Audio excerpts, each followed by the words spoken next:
Soy el pastor Oscar Hernández de Comunidad Cristiana Betel en la ciudad de Cuautla, Morelos, saludando a todos nuestros contactos que nos hacen favor de escucharnos dentro y fuera de nuestras fronteras en nuestro bello y maravilloso país de México, al cual oramos todos los días al Señor porque sea una nación muy pronto rendida a los pies de Cristo Jesús. Y bueno, también usted debe de estar orando por su país, por su estado, por su ciudad. Dios está preparando grandes cosas para en estos últimos tiempos ver manifestada su gloria, su gracia en esa gente que todavía no ha querido arrepentirse. Pero bueno, oramos por ello. Y ya listos para compartir el tema de este día, cuyo título es: Señor, ¿qué quieres que yo haga? La base bíblica está en Hechos capítulo 9, del verso 3 al verso 6. Mas yendo por el camino, aconteció que al llegar cerca de Damasco, repentinamente le rodeó un resplandor de luz del cielo. Y cayendo en tierra, oyó una voz que le decía: Saulo, Saulo, ¿por qué me persigues? Él le dijo: ¿Quién eres, Señor? Y le dijo: Yo soy Jesús, a quien tú me persigues. Dura cosa te es dar coces contra el aguijón. Él, temblando y temeroso, dijo: Señor, ¿qué quieres que yo haga? Y el Señor le dijo: levántate y entra en la ciudad y se te dirá lo que debes de hacer. Vaya, esta pregunta que hizo el apóstol Pablo al encontrarse con el Señor Jesucristo es una de las más importantes que el cristiano debe hacerse a sí mismo para con el Señor. Sí, permanentemente debemos hacerlo y no descansar hasta obtener la respuesta. En el caso del apóstol, Jesús lo llevó a un lugar específico, lo tuvo 3 días en plena comunión y le envió a Ananías para ministrarle y darle lo que yo llamo el ABCD de lo que Dios le estaba dando como respuesta a su pregunta: ¿qué quieres que haga? Lo interesante de esta pregunta es que fue el mismo apóstol quien abre la oportunidad para que el Eterno obrara en su vida. A diferencia de esta pregunta, muchos establecen otro tipo de interrogantes. Por ejemplo, ¿por qué yo? Si hay otros, ¿por qué no mejor que lo hagan ellos? No me siento competente. ¿Puedes usar a alguien más? ¿Valdrá la pena dejar de hacer lo que realizo para servirte, oh Dios?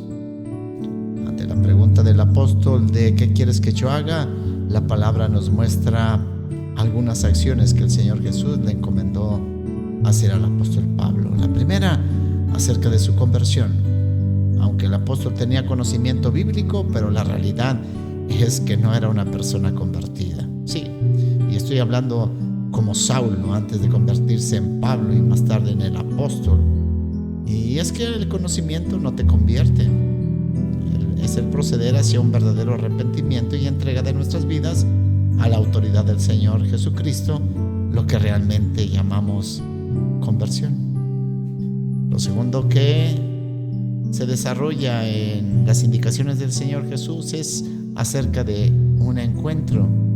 Este encuentro se dio a cabo por 3 días bajo la unción del Espíritu Santo, en donde Dios obraría favorablemente para dar sanidad interior en la vida del futuro apóstol y el más grande misionero en toda la historia del cristianismo. Era preciso romper con su pasado, el peso de la culpa, y poder perdonar a quienes le habían hecho daño. Al final de este tiempo, lo iba a preparar para algo sorprendente. Una indicación más fue acerca de su bautismo. Sí, comprendió que el que creyera y fuere bautizado será salvo. El bautismo en el agua era la primera obediencia significativa. No se bautizaba para ser salvo, sino porque ya lo era. En el bautismo iba a representar la sepultura de su vida pasada, y al ser levantado representaba la resurrección a una nueva vida en Cristo Jesús. Una indicación más fue acerca de recibir al Espíritu Santo. Sí, fantástico y sobresaliente este hecho. Es muy probable que Pablo no sabía mucho sobre la unción del Espíritu Santo, pero estuvo dispuesto a no cuestionar nada sobre el tema y dejarse ministrar por Ananías para ser bautizado por el Espíritu Santo. El poder y la unción del Espíritu era necesario para la ardua tarea que le esperaba dentro del ministerio. Y también me encanta ver la indicación que Jesús le da acerca de ser discipulado. La Biblia narra que el apóstol se quedó varios días en medio de los otros apóstoles para ser instruido y formado bajo los principios del cristianismo. Cuando no estás dispuesto a ser formado, te vas a deformar.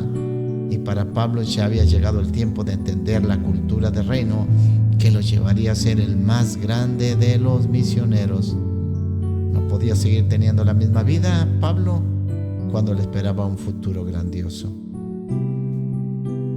Y terminó diciendo que una de las últimas instrucciones que dio Jesús a Pablo, era aceptar el ministerio. El Señor Jesús ya se lo había advertido. Miren cómo dicen los versos 15 y 16. El Señor le dijo: ve, porque instrumento escogido me es este, para llevar mi nombre en presencia de los gentiles y de reyes, y de los hijos de Israel, porque yo le mostraré cuánto le es necesario padecer por mi nombre. Pablo entendió que Dios no lo había buscado para darle comodidad, sino para forjar carácter como un verdadero siervo del Altísimo. Conclusiones. El ministerio principal de todo hombre está en su familia. No hay iglesias fuertes sin hogares fuertes.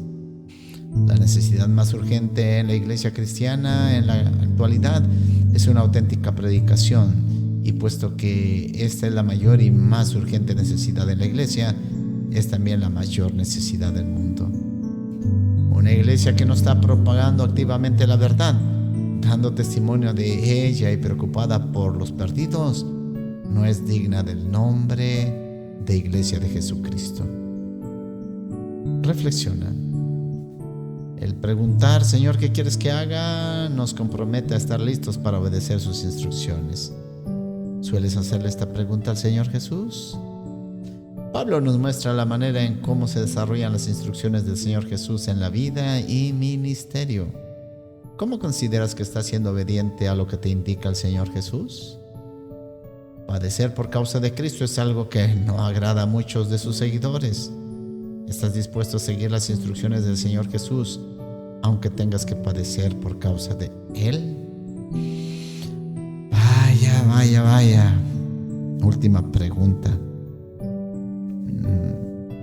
Espero que tu respuesta sea afirmativa y que todos los días al levantarte puedas preguntarle al Señor qué quieres que haga. Él siempre tiene respuesta para cada pregunta, y cuando nosotros hacemos lo que Él dice en sus instrucciones, entonces nuestra vida toma sentido y alcanza un nivel impresionante para ser obreros de gran alcance, de gran bendición para otros. Así que Dios, queda muy claro, no va a usar a nadie que no esté dispuesto a hacer sus instrucciones. Si quieres rendirte a Él, entrégale tu vida. Si quieres rendirte a Él, pregúntale qué quieres que haga. Y al igual que Pablo, Él dará instrucciones precisas acerca de tu vida, de tu familia, de tu ministerio y de tus alcances. Deseo lo mejor para ti el resto de este día. Y si quieres volver a escuchar este mensaje, vuélvelo. Hay muchas cosas, muchos detalles vistos en este devocional que sin duda alguna removerán tu vida para llevarla a niveles diferentes. Bueno, terminamos. Espero volverte a encontrar el día de mañana, si Dios nos da vida, para volvernos a escuchar en un devocional más, bajo la unción del Espíritu Santo.